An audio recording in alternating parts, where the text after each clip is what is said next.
Welcome to the Jeremy and Andy Talk Movies podcast. I am Jeremy. I'm Andy. And I just want to remind those who are joining us via YouTube, if you stumble across our video and you're like, this seems fun, I don't have time to watch this long video, you can listen to us. We're available wherever you get podcasts pretty much. And if you're listening to us, maybe give us a chance and watch a video on YouTube.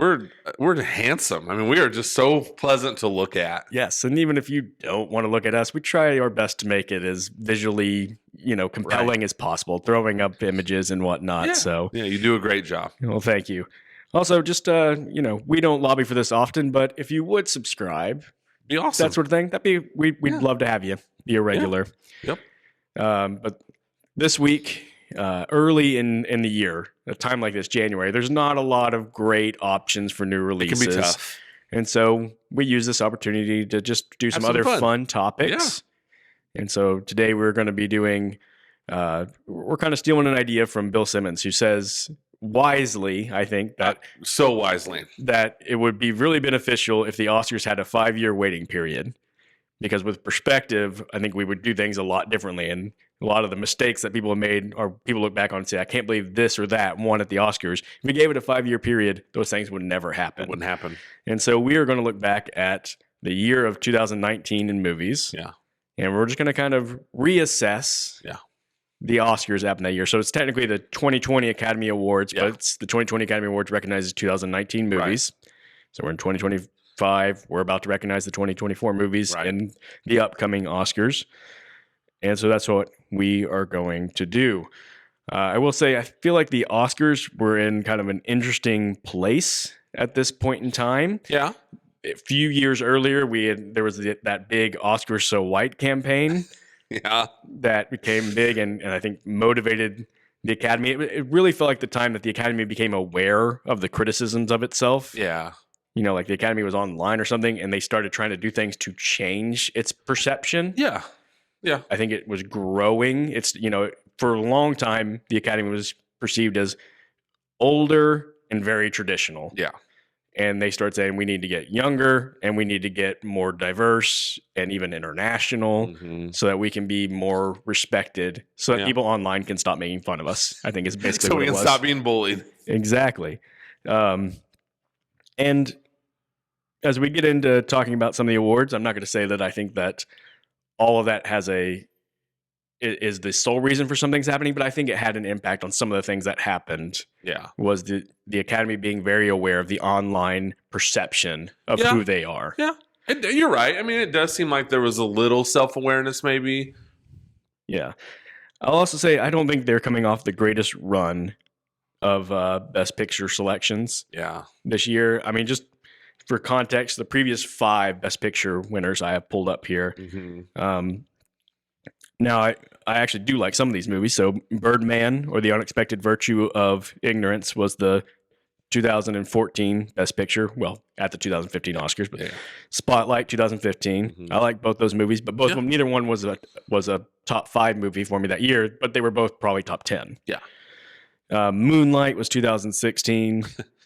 The Shape of Water was 2017. That was a real head scratcher. Yeah. Green Book was 2018. That's one where they felt like they were doing the thing that was going to help their perception. Yeah. And everybody actually just made fun of the pick. Right. I actually don't think it's a terrible movie, but I don't think it's a Best Picture at all. Yeah. It's kind of a strange one. Is that a Peter Farrelly movie? Yeah. Yeah. Yeah. Yeah.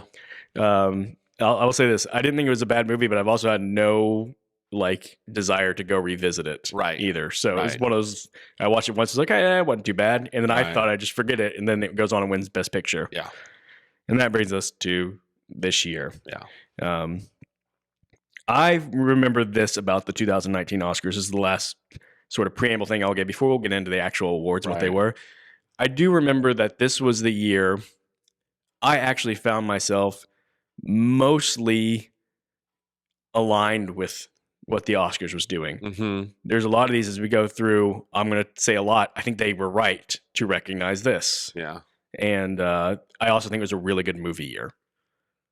And so I was looking forward to doing this year in particular, not just because it's 5 years ago and I think that's the right amount of time. But I was like, 2019, that was a really compelling year, in my opinion, for the Oscars race. Yeah. Yeah. Yeah. Is there any preamble that you would like to add? I don't think so. I would just be kind of a rambling repeat of what you just said. So I'm good. Okay. Well, we always say we're for the people on here, and I'll say this. I know most of the listens don't go all the way through an episode, so we're going to get right into the big ones. Okay. Award ceremonies will start and go small to big. We're going to go the opposite. We're for the people. We'll give you what you want right up front. Yeah. Let's start with that best picture conversation, especially because I think it will give some people some context of what we thought of were the best movies, because I try not to be so reductive as, hey, this is my favorite movie, so it should win every award. But a lot of times your favorite movies are going to come up again and again. It's going to happen, because you really liked what was happening in that movie. So the original nominees were these. We have 1917. Yeah. We have Ford v. Ferrari, The Irishman, Jojo Rabbit, Joker, Little Women, Marriage Story, Parasite, and Once Upon a Time in Hollywood. Yeah. So the winner, as we were just talking about, my feeling that the Academy was trying to be more diverse. They gave the Academy Award to Parasite. It was the first foreign film to win Best Picture. Yep. I like Parasite. Yes. I rewatched it last night because I hadn't watched it since it came out. Yeah. And I was like, okay, it's a good movie. I still am blown away that it's a movie that won Best Picture. Yeah. Yeah. It's so hard to not, like you said, it's like, it seemed like the Academy was changing and making some adjustments. So then it's like, it's hard because you want to be like, because I'm one of those people that's like, they need to make some changes. Mm-hmm. But then when they do reward Parasite as the best picture, then you almost sound like a hypocrite because you're like, well, you're just doing that to be different. And you're like, but that's what I was complaining about. So I really had a hard time landing on whether I agree with that decision or not. Yeah. I will say there's a lot about it that is Oscar-y. Like the Oscars have always liked something with like a good political statement. And even though I honestly don't even know exactly what it's trying to say about like class and, pay disparity, there's definitely a lot being said. Yeah. And so that's interesting. It is a weird movie. I really like the fact that a weird movie like this got recognized because usually... Oh, yeah. In the past, you would almost feel like that would disqualify it. Right. Or it's like, this is not just a straight enough movie to... I mean, let's talk a little bit about Parasite and what it is, because it's so bizarre. For the first, 45 minutes in the movie, it's a story of a poor family basically infiltrating this rich family to become all hired help for them. Mm-hmm. It starts with a son who gets the job of a tutor for the daughter through a friend who was the tutor, and he's going abroad. Right. And then he works it out so his sister becomes an art teacher for the younger son. And then she recommends the dad as a driver and they get the original driver fired. Then they get the housekeeper fired and they get the mom hired. And it's this super straightforward story. I mean, it's like this, it's so strangely quirky, funny. Because it is a comedy, but it's not played as it's a comedy. Right. But it just is like a dark, weird, twisted comedy. Like, look how bizarre and weird this is. Yeah. And I'm like, this is really funny how this is happening. But then I kind of look at the time. It's like the weird thing is there's over half a movie left. Like what's left to happen? And then the movie gets real weird because then it turns out that there's this the original housekeeper that they got fired. Her husband is living in the basement, has been living there for years. Mm-hmm. And then there's a conflict between them and the family. They figure out this family has weaseled their way in. They know these people have been hiding in the family, so they fight it out basically. Yeah. And then it's this question of like, what do we do with them? But then the guy gets out. It just becomes this whole huge mess. It's very weirdly complex. Not that you're watching it and you can't follow, but just it's just also crazy. It is. That at a certain point you're just like the achievement of that movie, honestly, to me, is that it makes any kind of sense at all. Right. Like, yeah. And it's just off the rails. I mean, it's totally off the rails. You get the sense. I think the thing that I like about it as a Best Picture nominee, at least, is that you don't get the sense at all that Bong Joon-ho, who wrote and directed it, was trying to make an Academy Award. Yeah. He was not going for what he was going for. I like this zany, weird, wild. I will do whatever I want in my stories. Yeah. And then I kind of like that when people do that, make brave, crazy choices. And it does get rewarded. Yes. I couldn't agree with you more, because that, I will say, like, just thinking about not only this Oscar year, but Oscars in general, it is a major pet peeve of mine when it's like the movie that's so desperately, like, to me, the all-time example, and maybe this is a conversation for another time, is Dances with Wolves beating Goodfellas in 1990. That just makes me roll my eyes so badly, because it was like Costner's, and I like Costner, but it's like his sole intent was like, I am making a movie to win Best Picture and Best Director, and Scorsese's movie is 75 times better, in my opinion. Yeah. I think most people share that opinion with you. Yeah, it's not a hot take. Yeah, I will point to something that I also don't like at all, but it didn't win Best Picture. I just think of Maestro. That movie that I hated last year. Oscar bait. It felt like It's Oscar bait. It felt like he was trying so hard to make an Oscar winner for himself. Yeah. I would almost dare say, like, at least, like, probably once a year that happens every year, you know, where it's like something just feels like so Oscar-y. Yeah. So you're right. That is a huge positive of Parasite, I think. Yeah. And I'll give the Academy credit for this. There isn't a movie among the 9 movies they nominated for Best Picture that I look at and go like, oh, that's that Oscar bait movie that it's a good bunch of nominees. Yeah. So I looked through the nominees and I thought, is there anything that I would just take out? Or any movies, really what I thought is there any movies that I was just really like, I can't believe, I really wish that one would have. And I'll say this, I did this for all the categories. Best Picture is probably the one I felt the least strong about. Yeah. As far as like needing something. I was like, it's a great selection of movies. Like, I mostly leave it in. Now, you know, if pressed, I'd be like, sure, I'd probably take the Joker out because personally, I don't care for it that much, even though I respect it enough that, yeah, you know, I respect the craft again. I always say that. Like, I respect how well it was shot. I do think it was well acted. I think the first one was. Obviously, I think everybody sleepwalked through the second one. And then I'll be honest, I'm just not a huge fan of The Irishman. That hurts my feelings. I knew it would because you're such a Scorsese guy. I think if they would cut an hour off of it, I probably would be a much bigger fan of it. It is long. It is long. I do think there's a lot of really good in it, but just I'd want to do without half of it, and so that kind of 3.5 hours is long. Yeah, it is. So I said if I had to take those out again, there wasn't 2 movies I felt really strongly about. I was like, what would I replace those with? And I probably would have replaced it with The Peanut Butter Falcon. It's a good movie. And Ready or Not. Because I was like, movies like this never get recognized. Never get recognized. One of my favorite movies from that year is Ready or Not. It's a blast. It is so much fun. It's so much fun. I would love to see a movie like that get a recognition, like a Best Picture nomination. So I threw those 2 in there as movies that I would replace it with. But ultimately, push come to shove, my winner always comes down to 2 in this year. And I can't ever decide which one I would pick. And I'm going to pick one because I think you're going to pick the other. Okay. And it's one I picked in the moment at that time. I'd go with 1917. Yeah. I really love just everything about that movie from the concept to the execution. Yeah. I actually think the acting is underrated. Most people don't even talk about it because they're like, there's no story. But I think just the journey that you have to go on with that main character and his expressiveness in his face, I think he does an excellent job. So, I really love 1917. It kind of feels like any other year that would have won. Yeah. 1917. I felt like it going in. I kind of thought it would. Yeah. I think maybe there was buzz about it being one of the front runners. It just seems like something the Oscars would reward. Yeah. Yeah.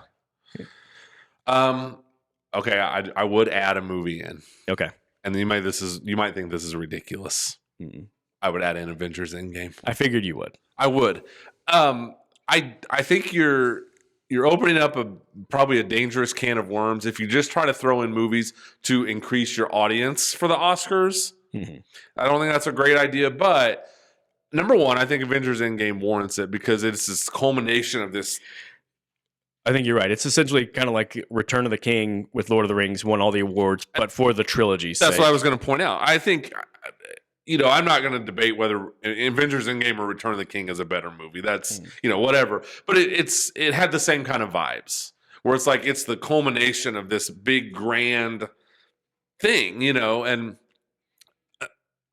then as a bonus, I think it is going to help your audience. And I'm not saying just we'll throw in a popular movie, but you can't tell me that wouldn't have drawn in some nerds who probably normally wouldn't have watched the Oscars. Yeah. I do have a hard time figuring out, well, what exactly is so different about Return of the King. Endgame versus, say, Wicked from this year. Yeah. Yeah. Just the big, entertaining, epic, and I would add Avengers Endgame in. Yeah, that's fair. I'm going to tell you, I know you're thinking I'm going to say The Irishman. No. You're not going to say Once Upon a Time in Hollywood. Yeah. I've thought about this for days, and this is tough because I can understand 1917 completely. I always have that Scorsese bias where I'm just like, just give that the best picture. Once Upon a Time in Hollywood is so darn entertaining, though. It is. My dad and I've been on vacation, and my dad recently had surgery, so I've been at his house a lot helping him, and we were watching it, and I've seen that movie, I don't know, probably a dozen times. I was just cracking up.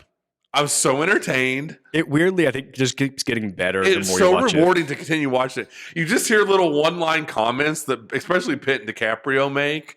So I'm probably going to lean towards that. I have such a reverence for Scorsese. The Irishman is long. And it felt like a different long than Killers of the Flower Moon. Because a lot of The Irishman is like, okay, we just devoted 5 minutes to De Niro shooting another guy on the street. Feels like there's 7 scenes of him just shooting a guy in the head on the street. It felt, I think part of its issue was it felt too similar to other Scorsese movies, but not quite as good. Kind of playing the greatest hits. But I mean, like I said, I could go back and forth. But I mean, I think my heart does kind of lie with Once Upon a Time in Hollywood. Just it's a blast. And I think if you're kind of talking about the big picture of the Oscars too, sometimes where it's like, Oscars, it's okay to have a little fun. Like, not all your best picture winners have to be these weighty, you know what I mean? So it's like Once Upon a Time in Hollywood definitely falls under that category.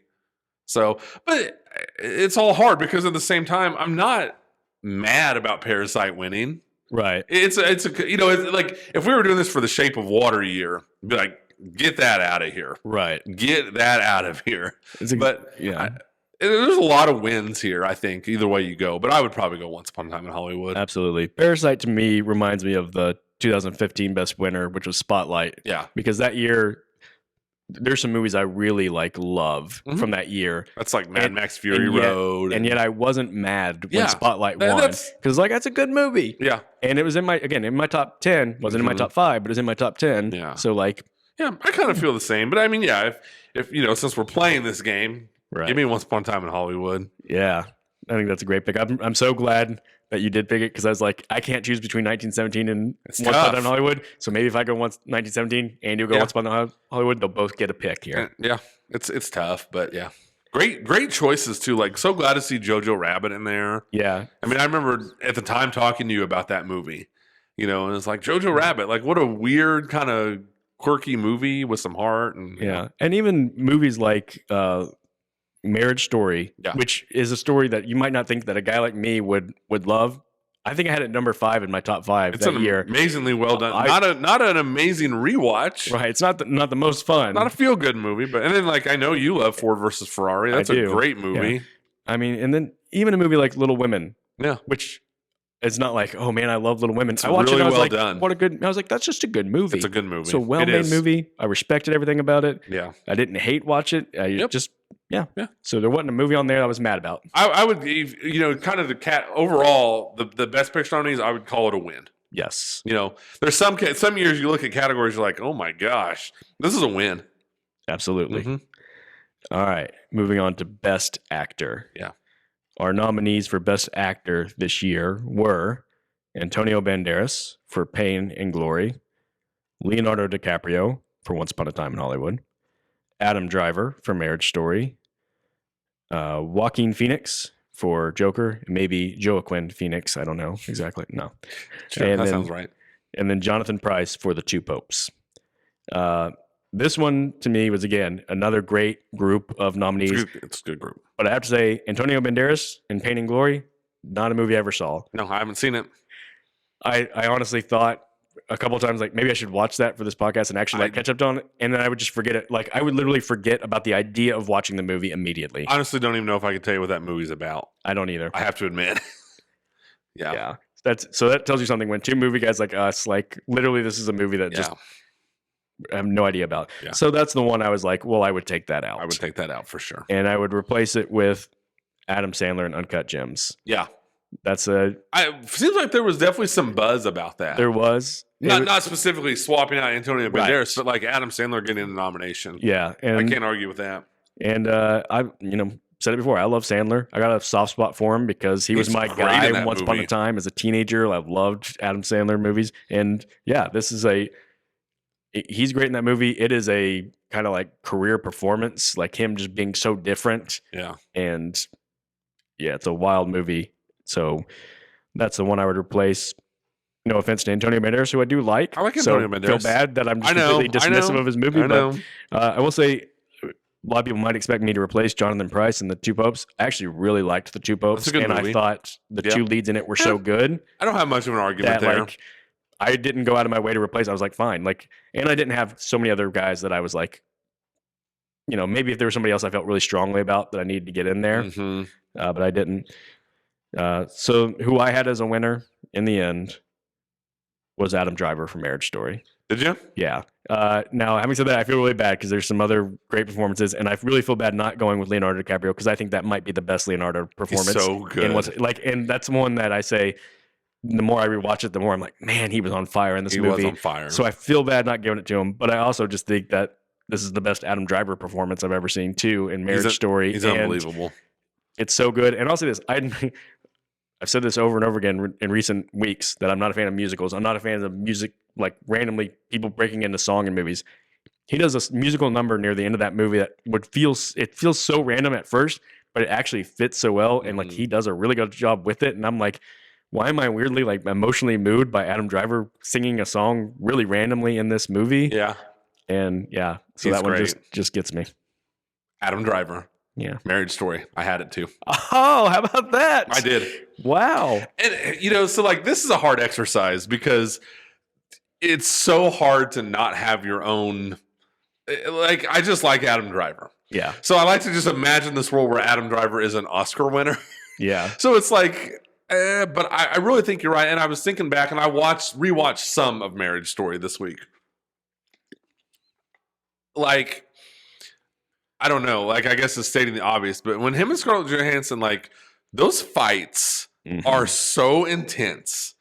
And when you're doing all this screaming and yelling and stuff, like, I don't know, like that. I know this goes without saying, but like, that has to be so convincing. And it just like, there's just something about him and the way he can yell and his I don't know, his presence, or I don't know what you want to call it. I just think he's so good in that movie. He's so convincing. And it's like he's saying these really mean, horrible things to Scarlett Johansson, who's just kind of like people just like Scarlett Johansson. And it's like, but yet at the same time, you have this sympathy for that character. And I just think it's all an amazing balance. But I was so torn because I just wanted to give it to DiCaprio too, because it's like just him sitting on that raft with those big headphones on at the end of the movie singing, and it's like, yeah, DiCaprio gets to do so much that movie, and he does every bit of it right. And he does that like that desperation of like I'm desperately trying to hang on, and he's almost kind of like pathetic in a lot of the movie, but yet he's DiCaprio. I mean, the scene of like quick cut montage of him in his trailer going nuts. Oh my god, is almost worth it on its own. It's almost, or him crying after that girl tells him what good acting that was. Like, but again, it's like you know, like if DiCaprio hadn't already won, like if he was Oscarless, I would be sitting there going, he should have won this Oscar. Yeah. But I'm kind of like you. It's like this is the best Adam Driver you're going to get, I think, and he's just so good in this movie. Absolutely. Oh man, I'm so glad that we agreed on that. We agreed. When I picked that, I was like, "There's no way he's going to go with DiCaprio," and I was like, "I'm not going to be mad about it because it's a great performance." But I want to. I don't know. I was torn. And as far as like subbing people in and out, I didn't have a ton of thoughts. I agree with you on Sandler.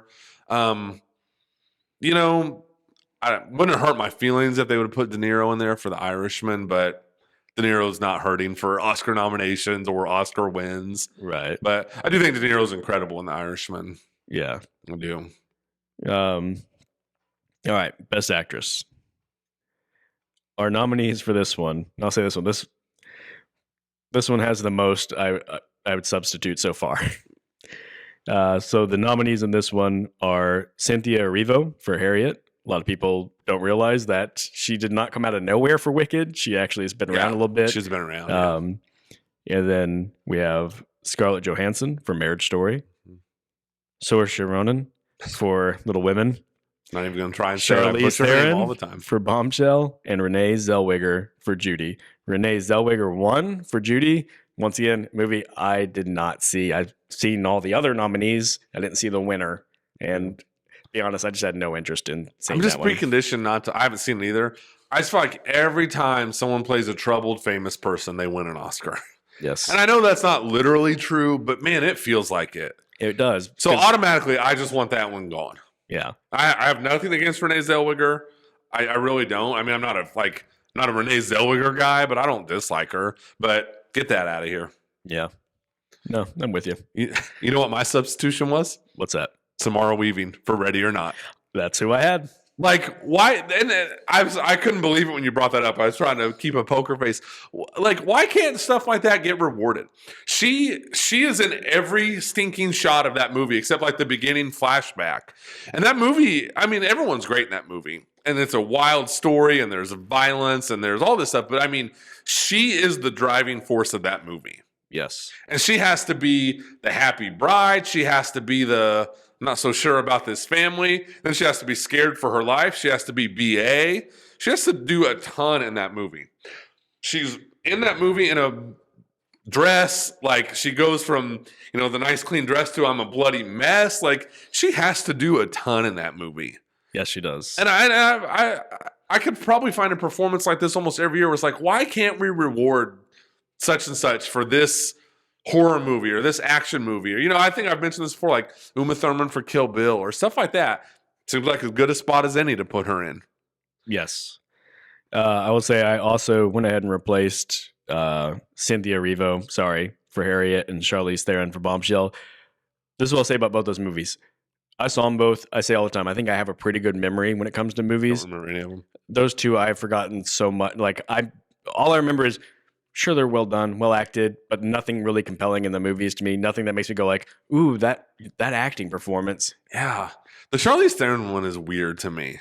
Yeah. I probably haven't seen that movie since it came out, but I don't remember anything about that performance being like, there we go. Yeah. Yeah. That felt like, again, sometimes the Oscars, if you have a strong social statement or political statement in your movie, and that's Bombshell, like, we've got to nominate these brave women who portrayed these women who were victims get that of. out of here. Yeah. I don't need it. Sorry. So I replaced those with Aquafina from The Farewell, which is like a really compelling, true story. Like, the filmmaker based it on something she experienced. Right. And I thought that was really good. And Aquafina, who is just known for being comedic, I didn't know that she could be so good in a serious, dramatic part. I never even thought about that one. And then the other one that I replaced, I put in Florence Pugh for Fighting with My Family. Yeah. Which that's the first movie I ever saw her in. Yeah. It's a silly movie that's way better than it has any right to be. And she's so high above that material in that movie. Exactly. Yeah. And again, the first thing I saw her, and I was like, who is this girl? Who is this? Really good. She's electric in that movie. She stands toe to toe with Vince Vaughn, and like, she's so good. Yeah. That's a great choice. Thank you. Yeah. Thank you. Yeah. But ultimately, I was like, okay, so I got to pick one. I went with Saoirse Ronan in Little Women. I think maybe because Scarlett Johansson in Marriage Story, I might have felt like I can't give both leads. There might have been some of that bias in there. Yeah. I honestly do think just Saoirse Ronan was really good in Little Women. She's great. And so I was like, I'll give it to her. I went Scarlett Johansson. Okay. Fair enough. did. They've done it before. Anthony Hopkins and Jodie Foster won for Silence of the Lambs. And I just think in a movie like that where it's so dependent on this back and forth, if one of them isn't carrying their weight, the other performance isn't going to work as well. And for them to be up to that task, and, it would have capped off an insane year for Scarlett Johansson where she's got Jojo Rabbit, Marriage Story, and Avengers Endgame. Yeah. That's ridiculous. Yeah, I mean, even though she didn't win for Marriage Story or Jojo Rabbit, like, that's an insane year. Yes. Like, I almost feel like it's not talked about enough. Yeah. I like a guy I follow named, I think it's Dan Merle that does this. Dan Merle, yeah. He gives out end of the year awards, and one of his awards is like MVP of the year, I think. Yeah. Or like who's had the best year, and he wants to factor in like who was in multiple movies like that, and that'd be a great nominee for 2019. Is like tell me anyone that had a better year than that. Coming off the year before being in Infinity War, I mean she's like on the run of a lifetime. Yeah. And I don't know that I don't know how, you never know with an actress like her, but it's like, I don't know, just seemed like a good time to give her an Oscar. Yeah. All right. So, continuing to move on, we're going to go to Best Supporting Actor. All right. So, our nominees for this one were Tom Hanks, A Beautiful Day in the Neighborhood, Anthony Hopkins, Two Popes, Al Pacino for The Irishman, Joe Pesci for The Irishman, and Brad Pitt for Once Upon a Time in Hollywood. The winner was Brad Pitt for Once Upon a Time in Hollywood. All right, so here's my thing, my replacements. Tom Hanks, you're a great actor. You're an American legend. You played Mr. Rogers in a movie in the same year in which a Mr. Rogers documentary came out that was just the better watch than the movie. Yeah. And so it's like, I don't know why I need you. I agree completely. And it's like that movie has no cultural relevance at all, I don't feel like. The Tom Hanks Mr. Rogers movie. Yeah. I just don't feel like it does. And then I took out Joe Pesci. I was like, I'm fine with The Irishman having Al Pacino. That hurts my feelings also. I'm sure it does. If I'm fully honest, like I just never really got the Joe Pesci thing with The Irishman. Oh, yeah. I love Joe Pesci. I love Joe Pesci, particularly with The Irishman. When everybody's like, oh, Joe Pesci's back. And they're like, I feel like people were really like over crediting every little thing he did. There's like everything. There's one line where he tells him it's what it is, and I remember just seeing all these people bring it down, like, "Oh, look at what Joe Pesci does with this one line, just saying it's what it is and all it means and stuff." And I'm like, "You're overthinking this." Yeah, you're really overcomplicating that. I love Joe Pesci. I really felt like he just kind of came back and was like, "Okay, I'll play Joe Pesci one more time for you," and he's good, but. I thought Al Pacino's performance was more interesting because I thought he was doing something different than normal Al Pacino. And so, I replaced that with Christian Bale in Ford v Ferrari. Yeah. You could argue that that's more of a leading man performance, but you could also make that argument for Brad Pitt in Once Upon a Time in Hollywood. So it's like, as long as we're already... And to be fair to you, like the Oscars have always been weird about that. Like Hopkins wins for Silence of the Lambs. I think he's got like 17 minutes of screen time. Yeah, and he won for lead actor. Yeah. So, yeah. And then the other one I put in was Shia LaBeouf for Peanut Butter Falcon because I think that's the best Shia LaBeouf that I've ever seen. In that movie. He's so stinking charming in that movie.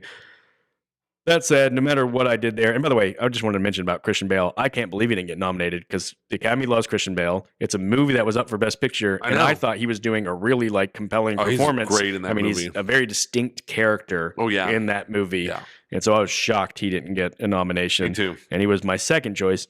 But the bottom line is, as much as I may cry foul about the category skewing the Oscars does, and I do love the idea of the Oscars rewarding supporting performances that are genuinely supporting, and it's not always fair to those that somebody can be basically a co-lead and get it. I loved Brad Pitt got the I'm not Oscar for this changing one. A thing about this one. I went in going like, I hope Brad Pitt wins, and Brad Pitt won, and I was like, yes, he's my guy. I love this movie. I love this performance. He's so good in this movie, and you're right. You could probably have this whole debate whether he could have just been nominated for Best Actor, and why is DiCaprio Best Actor? Blah, blah, blah. I don't care. Brad Pitt got an Oscar. All is right with the world. He is so good in that movie. He deserves it just for trying to give his dog food after he smoked an acid-laced cigarette. He is so good in this movie. It was such a great use of Brad Pitt, too. Yes. Like, he's playing, like... the older weathered guy, but not so much that he's not still Brad Pitt. Yeah. I don't know. Like, it's just an amazing balance. Well, not to get weird, but I remember Bill Simmons summarizing it well. Like the scene where Brad Pitt goes up on the roof without a shirt and on. Then he takes the shirt off and like this is a good looking, he handsome. Said, you could hear like almost the women like gasp, and he's like, oh man, Pitt still got it. That was like hey, I'm still A-list. I'm still Brad Pitt. I'm still a movie star. And that's what I was going to say. If they gave an Oscar for like the performance that was the most I'm a movie star performance, Pitt runs away with that award this year for Once Upon a Time in Hollywood because he shows up and he's like, I'm a movie star. I'm a movie star. Yeah. He is funny. You buy him as this kind of like he's a little BA in the movie. Like you buy all that and he's incredible. Yes. He is incredible. And he has such a great send-off in that movie. He's loaded up in the ambulance, and DiCaprio's like, "You're a good friend, Cliff," and he just kind of gives this. I try. Yep. And then he's just gone out of the movie, and it's like, yeah, I wouldn't change a thing about this. Perfect. Absolutely. Yeah. All right. Feel bad. A little less exciting. I feel like this next group, best supporting actress. Mm-hmm. I just want to say this. Like, I don't often say things like, I don't think that women get equal opportunity with men and such in Hollywood. But I'll say this. When I do exercise like this, I kind of support that a little bit because I'm like, man, there are so many good male parts that I'm going like, I have a hard time narrowing down the actors. And there's so many like few leading women parts that I'm going like, I'm trying to find 5 that I can take on. And then supporting actress is even harder. Yeah. Usually there's not a lot of like great supporting roles for women. So what was it last year where that was such a terrible category? Wasn't it last year? Because America Ferrara was in it. And we just were beside ourselves about that. And yes. It seemed like a bad category last year. For sure. All right. So the nominees from 2019 were Kathy Bates for Richard Jewell, Laura Dern for Marriage Story, Scarlett Johansson for Jojo Rabbit, Florence Pugh for Little Women, and Margot Robbie for Bombshell. So this one, I said I didn't love all the nominees. It's just, again, Margot Robbie is kind of like Charlize Theron.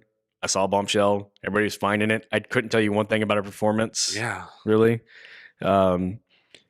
Kathy Bates is always good, but I can't remember much about her and Richard Jewell. I remember that being a good movie, but not like it didn't leave much of an impact on me. That's a Clint Eastwood movie, isn't it? It is. Yeah. Laura Dern was good in Marriage Story. Yeah. I just remember kind of being surprised, like, I can't believe she's the one that won from that movie when I felt like the leads were like clear, so like, electric. Yes. Yeah. And it's one of those weird things. Like, it's kind of weird for that movie, but all these great performances, why was she the one to win? Sometimes it's just about the competition. Florence Pugh was great in Little Women. That's the movie I saw after Fighting with My Family, and then she pops up in Little Women. And it's one of those. Who is this? It's one of those like I'm watching, going like, she looks really familiar, and then I look up like, oh, she's Fighting with My Family girl. I liked her, and then she's really good again here. Yeah. But I didn't take anybody out because there's nobody else I wanted to put in. I didn't either. So I was like, we'll leave it as it is. And this one is actually the winner that I felt the strongest about. When I remember before the Oscars started, I said, I just want this win to happen. It's Scarlett Johansson for Jojo Rabbit. Yeah. I walked out of Jojo Rabbit and I said, I love Scarlett Johansson. I've always been in love with her, but that was my favorite I've ever seen her on the screen. She's so much fun. She's so good, so charming. Yeah. She does exactly what she needs in that movie. So you're heartbroken when that twist happens. Oh my gosh. And I'm like, that is exactly what a supporting performance is supposed to be. Like, that is one of the best supporting performances I've ever seen. And I wanted ScarJo to win it, and I was heartbroken that she didn't. Yeah. I went with Florence Pugh. Nice. Yeah. I had the same thought you did. I was like, oh man, this is rough. I couldn't think of anyone to substitute. I had a couple ideas, but then I was like, no, I'm just grasping. Florence Pugh. Yeah. She's great in that movie. You're right. I guess, I didn't even think about her being in Fighting with My Family and this. And it's just like, it was a breakout year for her. And she maintains that too, where like she just has a presence. Mm-hmm. Even in something like Oppenheimer, where we talked about like this is a very strange part, but she does have a presence in that movie, and not just for the reasons people maybe think I'm talking about, but it's like, she has a presence, and she's really, really good in that movie. And I like her, and I think we'll see this as her career goes on. I feel like she can play like, it's like obviously like Fighting with My Family and Little Women are, have nothing in common. And to be able to pull both of those off in the same year is really impressive. Absolutely. So just kind of looking back, one of the reasons why I think I didn't go with Scarlett Johansson for Marriage Story is I knew I was picking her for this one. And I was like, you know what? Maybe that'd be great. What a year that would be if she did win incredible. For supporting and lead actress. And I'm the same as you, where it's like, that is what a supporting performance should be. And she has to be so good in that performance so that when you do find out what her fate is in that movie, it is shocking, and it was. Yeah. So if I hadn't picked her for actress, I would have picked her for this. Yeah. And probably 90% of the time, most years, Florence Pugh and Little Women would have been more than enough for me to pick her. Mm-hmm. It just so happened to be that, like I said, ScarJo and Jojo Rabbit's one of my favorite supporting performances. Great. And it's one of those ones, either one would be totally fine with me. Yes. Yep. All right. Best Director.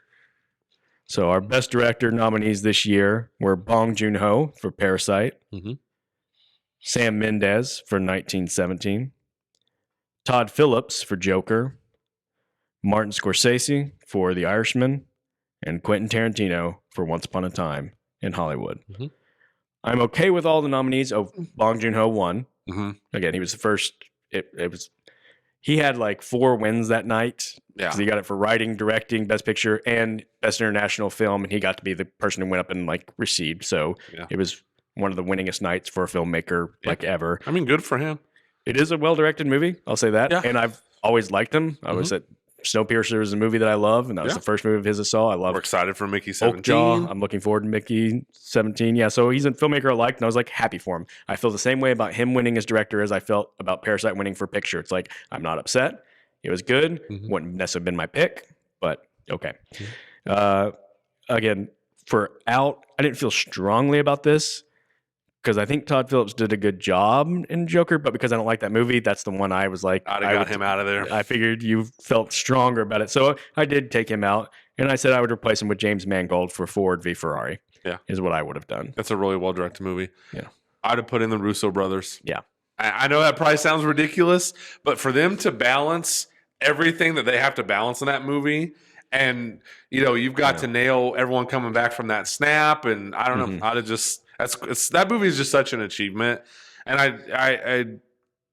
I hate it that it's just like, well, it's a Marvel movie, so like, no, it's a really, really well done movie, and they're balancing so many things and so many characters, and that movie could have been a muddled mess. Yeah. I probably should have given it more love in all of this than I did. Yeah. Especially probably for picture, because I think when it comes to all the other categories, the hardest thing with that one is there's so many elements going into it. Mm-hmm. It's hard to like parse out credit. Right. You know what I mean? And so you kind of end up overlooking everybody. And maybe that's why I should have said for picture, because all of it, like you said, all of it does come together, and probably should get more love in picture.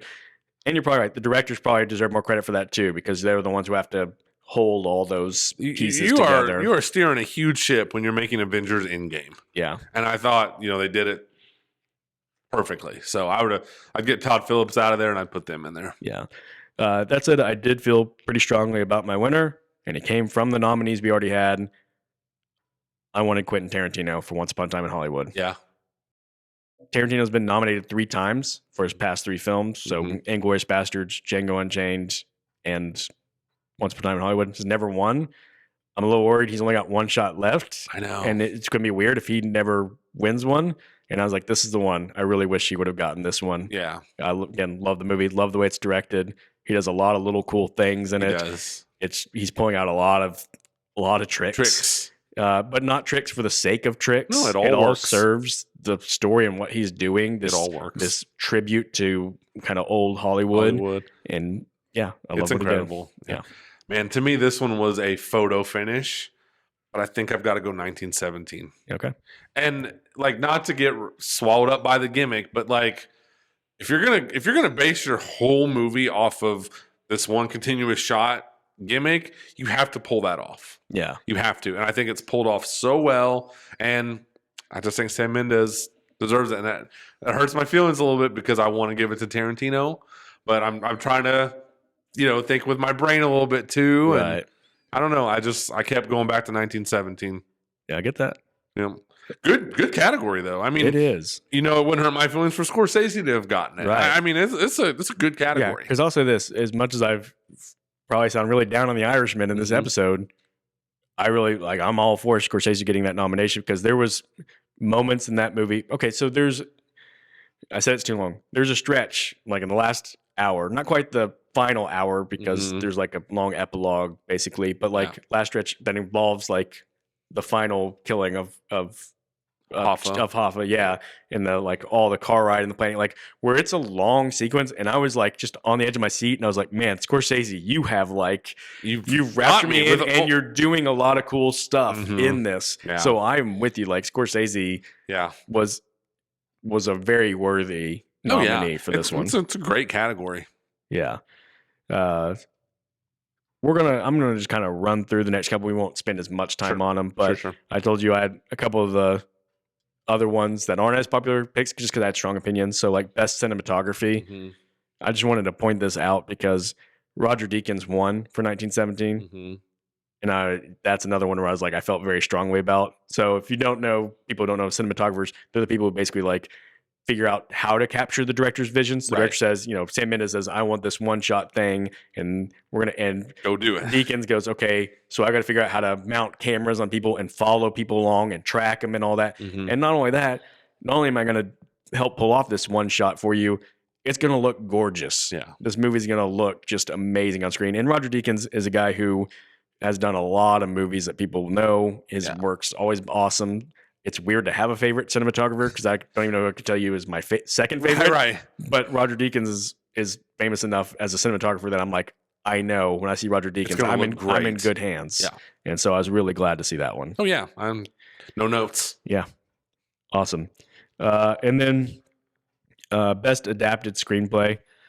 I'll run through the nominees here. I'm going to name all the names, but I'll tell you at least the movies. So I will say Taika Waititi won for Jojo Rabbit. The guy who wrote The Irishman was nominated. The writers of Joker were nominated. Greta Gerwig for her adaptation of Little Women, and then the guy who wrote The Two Popes. I did say I would take the Joker one out of there, but that's okay. And I would put in I did that specifically because I wanted to put in Stephen Merchant for Fighting with My Family, because again, that movie was so much better than it had any right to be. Yeah. And so I just wanted to credit him for crafting a story that was made better. I'm all for it. Yeah. But I wanted to bring this one up because Taika Waititi for Jojo Rabbit was my choice. Yeah. I was really glad that he won that one. And of all the things that are fun in that movie, I say of all the things that could get recognized, I said Scarlett Johansson was like my main pick. But I was really glad that he won for writing because that's what it was. It was very clever and funny. And so I was really glad to see that win. Yeah, I couldn't agree more. All right. Right on. Yeah, that story really served his weirdness well. Yes. Like it all worked. Yeah. Yeah, it was a perfect marriage. And I think he does well with adapted source material. Yeah. He can get a little wild and off the rails with his own stuff. See Thor Love and Thunder. Yes. Yeah. So best original screenplay, the nominees were, I said, Bong Joon-ho and another writer with him, won for Parasite. Rian Johnson for Knives Out, Noah Baumbach for Marriage Story, Sam Mendes and Christy Wilson Cairns for 1917, and Quentin Tarantino for Once Upon a Time in Hollywood. That's a great category, in my opinion. It is a great category. The one thing I'll say is 1917 being nominated for screenplay is a little weird. It's a little bit like Top Gun Maverick being nominated for screenplay, where it's like, hey, great movie, and I'm all on board with everything about it. I'm not sure screenplay was the right category. That's a good point. That is a good point. So I was like, if I took one out there, I would have taken that out and put in Vince Gilligan for El Camino, a Breaking Bad movie, which is a movie like gets no attention. Nobody talks about. It was a straight to Netflix thing, and it's a movie spinoff from a TV show. Right. So like it never had a chance. You're right. And you're right. Nobody talks about that movie. But I thought it was really good. Yeah. When it came out, I was like, why are you doing this? Why are you tacking something on to Breaking Bad? Which people consider like this perfect. Yeah. Then I watched it, like, that was a great little add-on. Yeah. And I love Vince Gilligan. It would be a chance to honor him with a Academy nomination, because he's gotten plenty of love, obviously, from the TV awards. But anyways, it doesn't matter anyways, because ultimately my winner would have been Noah Baumbach for Marriage Story. Because again, that's a movie that's entirely dependent on writing and acting performances. Yep. We've already talked about how great the acting performances were. So got to acknowledge the writing. Yeah, exactly. I can't argue with that. I really can't. I really thought about going Rian Johnson for Knives Out, because it was such a fun original story. It is. And I feel like kind of bad that that's a movie that I think at the end of that year I had as like number 4 on my top 5 movies, and I didn't find love for it anywhere throughout this entire right? That happens sometimes. I did think about maybe like Chris Evans as supporting actor. It crossed my mind, but it really did. It's weird. But I do want to shout out Chris Evans for being in Avengers Endgame and Knives Out in the same year. Exactly. Like much like Scarlett Johansson, just having a great year. Yes. Yeah. And then same with Scarlett Johansson coming off Infinity War the year before. It's like, man, these guys were on a roll. Yes. Yeah. So kudos to him. Absolutely. And he is great in Knives Out. Yeah. It was a great opportunity for him to play so against the Captain America He's so type. good at it. It's like, hey, we need you to be like smarmy, cocky, full of himself Chris Evans again. He's like, I got you. Whoever the costume design for that movie, for that sweater he wears, yes, to find just the douchiest sweater, like they should have won an award for that. Oh yeah, they should have. You're right though. It does feel weird to not give Knives Out any love. Yeah, but I mean, you can't You can't reward everything. Exactly. And man, there's other movies that were solid that year that I'm like just didn't have a chance to get any Oscar love. And I haven't mentioned John Wick Chapter 3 is an action movie where I go like, if we had best stunts, I wish we did, so that movie could get in there. Yeah. If we kept going to, by the way, I wanted to mention this, if we kept going below the line stuff, I think that's where I would have definitely given Avengers Endgame more stuff because best effects, things like that. Like, I can't even remember. Did it win for like best effects? I mean, surely it did. Probably should have. Did. You think like, they do like sound effects editing and stuff like that. I honestly don't know enough about that to have a lot of hot takes, but I just remember, up on the IMAX, everything just sounding great in that movie. Like Thor's hammer coming into Captain America's hands, and it's like got the, and all that stuff is top of the line stuff. Yeah, best editing, I would probably go with Uncut Gems because they figured out a way to make you anxious as can be. Oh, I couldn't agree more. Spider-Man Far From Home was this year, and that's another really solid movie that, like, I know it's not going to get Oscar love, much like John Wick, but it's a movie that I really enjoyed, so I wanted to shout out. Absolutely. But I just wanted to maybe finish with this thought. The thing maybe I'm most proud of the Oscars for this year, above everything else, is that The Lighthouse didn't get nominations. Thank you. And Oscars. I'm actually a little shocked. I know. Because it seems like the type of movie that like would be in there and I'd be going, Oscars. What are we doing? Yeah. Yeah. Honestly, kind of an awesome year. Yeah. I mean, when you're throwing out movie titles like Ford vs. Ferrari, Irishman, Jojo Rabbit, Avengers Endgame, 1917, Once Upon a Time in Hollywood, and even like Knives Out and stuff that we didn't give a lot of love to, but it's like, man, I just listed like 7 or 8 awesome movies. Yeah. Yeah. I mean, and there's other good ones. There's other ones. Yeah. I mean, I'm not going to go through and list every good movie that came out that year, but yeah. Exactly. That's when you know it's a good year is when you got that much top heavy and then the rest. And it's like it did the thing that like 2023 did where it's like, man, we had a Tarantino and a Scorsese movie that year. Once Upon a Time in Hollywood and The Irishman. Like, I love when that happens. Where like the upper tier directors release a movie in the same year. Yeah. Like more than one. That's always cool. Absolutely. Yeah. All right. Well, this was a lot of fun, Andy. So much fun. What's your favorite winner? Like to me, it's like I'm so glad Brad Pitt won for Once Upon a Time. From this year, Brad Pitt was, and we should point that out because Oscars get plenty of hate for what they don't get right. But they do get things right sometimes, and they nailed that. And I remember people loved his speech. One of his speeches, like he was funny. He said something about like, this is going on my Tinder profile or something. I don't remember if that was the Oscars or the Golden Globes or whatever it was. What a great line from freaking Brad Pitt saying he's got to add Oscar winner or award winner to his Tinder profile. Like he just nailed it. Yeah. Like what a great year for Pitt. Yeah. Exactly. Man, it's a little sad that I don't think I could get excited for this Oscars. I don't imagine the crop's going to be as many movies as I love. I don't think so. I'm a little worried about this Oscar year. Yeah. Yeah. It's also weird. It feels like the Oscars are moving further and further back. Yeah. These Oscars, I remember seeing the date was like mid-February, I think, and we're not getting this year's Oscars till March, I don't think, or something like that. I haven't even looked. I could be wrong. Yeah. But I shouldn't talk. I wrote it down somewhere, and now I don't know where I wrote it down. It's just tough coming off of last year when I was super excited for like the Oppenheimer Killers of the Flower Moon stuff, and yeah. So there was a lot to be excited about last year, and this year it just, I don't know. It just doesn't. I don't know. Maybe I'll change my mind once the nominees come out. So I found where I had it written down. The Oscar ceremony is March 2nd this year. Okay.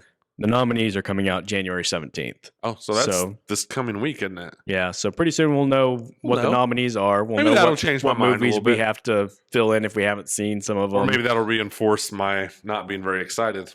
Yeah, exactly. So I'm sure we'll be talking about that in an upcoming episode. But I think this will do it for now, for today. We want to thank everybody for joining us. But always, if you have opinions on 2019 Oscars, movies that you wish would have seen represented better or what your winners would have been, please share. Let us know. Yeah. Give us your picks. Absolutely. And until then, we'll see you next time. See you next time.